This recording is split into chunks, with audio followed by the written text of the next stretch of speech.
Poco sabemos de aquellos primeros años, solo que los jugadores se pagaban sus equipaciones y que se jugaba frente a equipos de los barcos ingleses que atracaban en el puerto de Gibraltar o se celebraban encuentros de competición locales.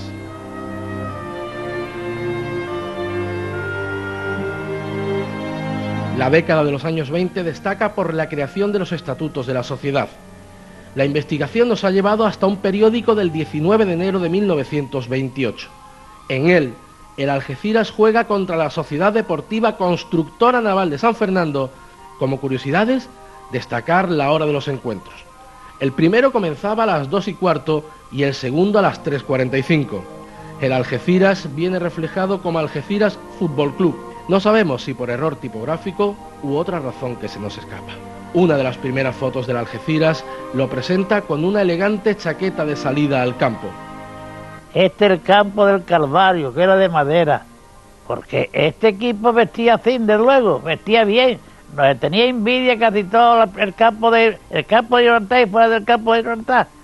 Pues como estábamos cerca de Gibraltar, pues las equipaciones se compraban muchas allí en aquel entonces. Esta es la chaqueta de salida de campo, que ahora no se ven. Este es en el año 25. Está Aguilera, está Aparicio, Enrique Aparicio, Juan Cacero, José Illesca, el medio centro Veneroso, el otro medio Pedro Gallardo. En la delantera va Pepe Butrón, Manolo Imozzi, Julio Sáenz, Miguel Puyol y Carrasco.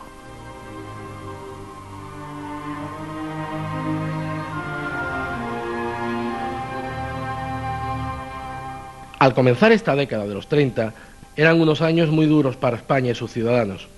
Pero aún así, un grupo de aficionados empieza a trabajar de nuevo partiendo de cero y sin recursos. Se comienza a vallar de nuevo el campo del Calvario y se pusieron de nuevo unas porterías, surgiendo así equipos como la Pandilla, los Pugilatos o el Deportivo Obrero. De uno de estos equipos nace un joven llamado Andrés Mateo.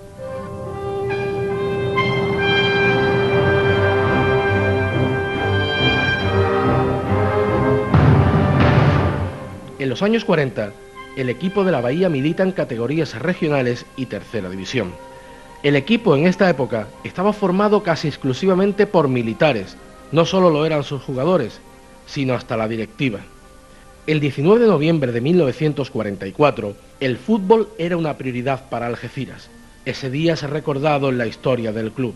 Ricardo Almagro, hijo de uno de aquellos grandes aficionados de la época, nos narra aquel partido legendario. Bueno, pues yo recuerdo que mi padre, un gran aficionado y seguidor de la Algeciras, recuerdo yo que en la temporada, me contaba, en la temporada 1944-1945, él era un chiquillo y dice que iba al fútbol con su padre, con mi abuelo. Y recuerdo que él me decía que iba perdiendo el Algeciras, faltando unos 20-25 minutos, iba perdiendo por 4-1. Total, faltando poco tiempo para terminar, la gente de la Balona pues ya se fueron pues para la línea, lógicamente. Bueno, pues cuando llegaron a la línea se enteraron de que la Balona había perdido al final partido, porque empezó la Algeciras a meter goles y al final quedó el partido pues 5-4. Y la verdad que es un hecho bastante histórico y que los viejos del lugar pues recuerdan con mucho agrado, porque ir perdiendo 4-1 y después remontarle, pocas veces se ha dado esa situación aquí en Algeciras, y más contra un equipo como la Balona. En el año 1947, un recluta llamado Gregorio entra en el Algeciras. Se quedaría en él hasta el año 2000. Nadie mejor que él para ilustrar el Algeciras de los 40. Tú fíjate que el presidente era el coronel, el secretario era el teniente coronel, el entrenador era el capitán, Varela, muy antiguo. Nosotros fuimos unos jugadores muy buenos. Tú fíjate que el coronel que te hablo yo, don Bernardo Ardanas Lardíez, era el coronel de artillería y él tenía desde Facina hasta aquí eran campamentos todos. Fíjate la pila de jugadores que venían extraordinarios y además los equipos reclamando y el coronel decía, no, este no sirve a nosotros. Y nosotros no lo daba y aquí estaba. Salían muchos. De los equipos locales salían muchos jugadores. Pero claro, el fuerte nuestro era la cantidad de soldados que había aquí. El fútbol había mucho ambiente, durante toda la semana había mucho ambiente con el fútbol, mucho calentura que había entonces. Hoy también lo hay, pero se reservan un poquito. Había una afición espantosa, porque entonces las directivas salían a buscar socios. Y entonces había a lo mejor un equipo, se hacía un equipo y salían a la calle a buscar uno, a buscar otro, a buscar otro. Hoy en día no van en busca de nadie, son la gente la que tiene que ir allí. El equipo de los 40 dio muchas alegrías a la afición. Si ya se había goleado a un rival histórico, la Valona, el 8 de septiembre de 1946, el Cádiz perdía por 6-1 en el Calvario.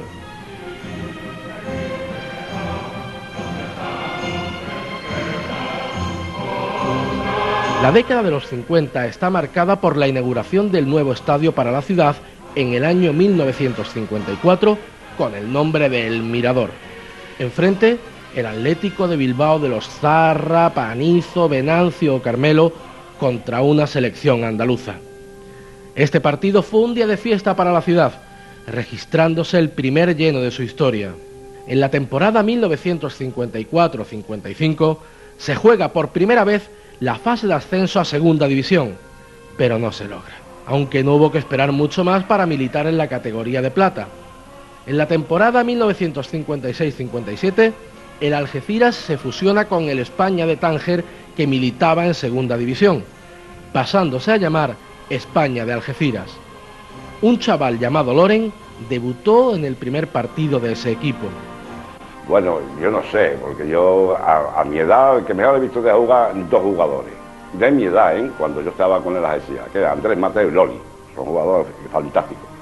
Pues yo no he conocido a Paco Díaz y etcétera, etcétera, porque ya yo era un crío entonces, pero esos dos futbolistas geniales. Bueno, de aquí de Algeciras, futbolistas buenos han salido infinidades de ellos.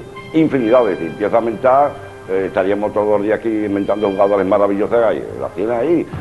Periquito mismo, Villa, Lima, Polo, Ita, bueno, yo qué sé, el Colilla, y, bueno, yo qué sé, infinidades de ellos.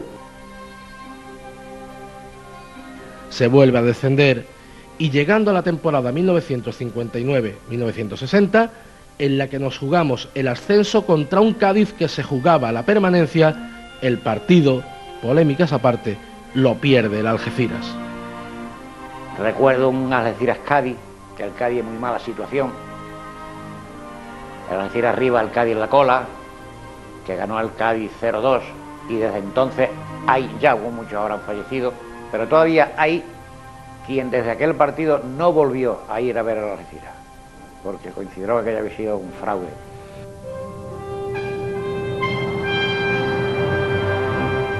Los 60 son años dorados.